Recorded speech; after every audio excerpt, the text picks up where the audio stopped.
L'impossibilité d'éradiquer le virus de façon définitive explique la fréquence des récidives et parfois le sentiment de découragement éprouvé devant des traitements perçus comme insuffisamment efficaces.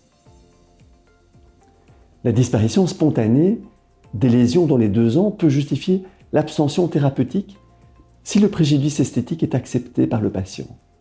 Les verrues cutanées régressent le plus souvent spontanément dans les 2 ans.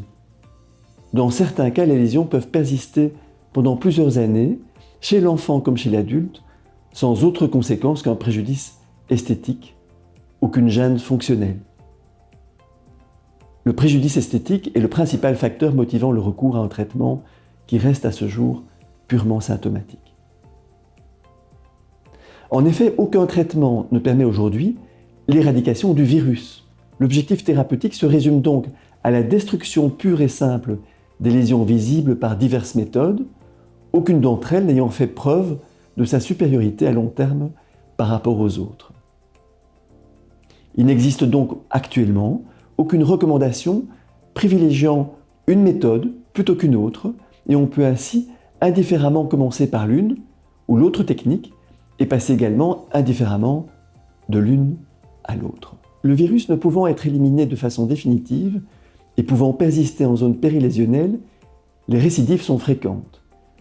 Il n'est alors pas rare d'éprouver un sentiment de découragement et de relative inefficacité des traitements proposés. Ceci étant dit, le fait de poursuivre les traitements destructeurs, physiques et ou chimiques, paraît raisonnable pour limiter la gêne fonctionnelle ou esthétique provoquée par ces verrues et leur propagation. Le premier conseil est de limiter le degré d'humidité, bien sécher ses pieds, limiter la transpiration par un bon choix de chaussures et de stimuler l'immunité. Il existe plusieurs méthodes physiques de destruction des verrues. Toutes sont plus ou moins douloureuses et peuvent nécessiter parfois une anesthésie locale. En premier, la cryothérapie.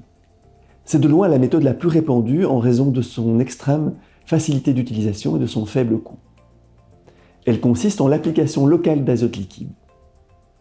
C'est une méthode qui peut être efficace dès la première séance, mais il est souvent nécessaire de renouveler l'opération plusieurs fois pour obtenir la disparition totale des lésions.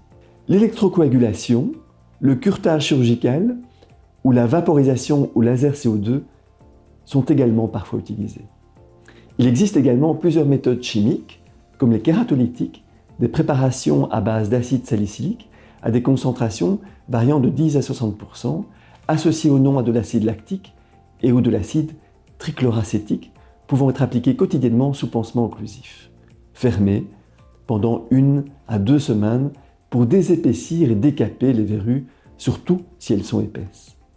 Que les verrues aient été détruites par une méthode physique ou par une méthode chimique, il est recommandé de retourner voir le dermatologue 3 à 4 semaines plus tard afin de s'assurer de la bonne évolution du traitement et de la bonne cicatrisation des lésions.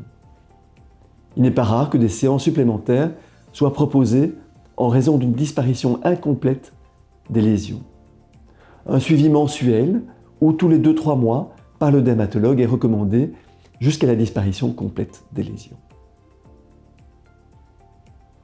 Les limites de la médecine traditionnelle dans le traitement des verrues cutanées laissent évidemment la place aux méthodes moins conventionnelles et aux médecines parallèles qui peuvent avoir une certaine efficacité, même si ces dernières ne sont ni scientifiquement documentées, ni scientifiquement validées. Les traitements homéopathiques, les traitements phytothérapeutiques sont ainsi régulièrement essayés par bon nombre de personnes, avec parfois une relative efficacité, en n'oubliant pas cependant que l'évolution naturelle des verrues est habituellement leur disparition spontanée avec ou sans traitement. L'avenir du traitement des verrues reposera très probablement dans le futur sur des stratégies d'immunostimulation ou de vaccination.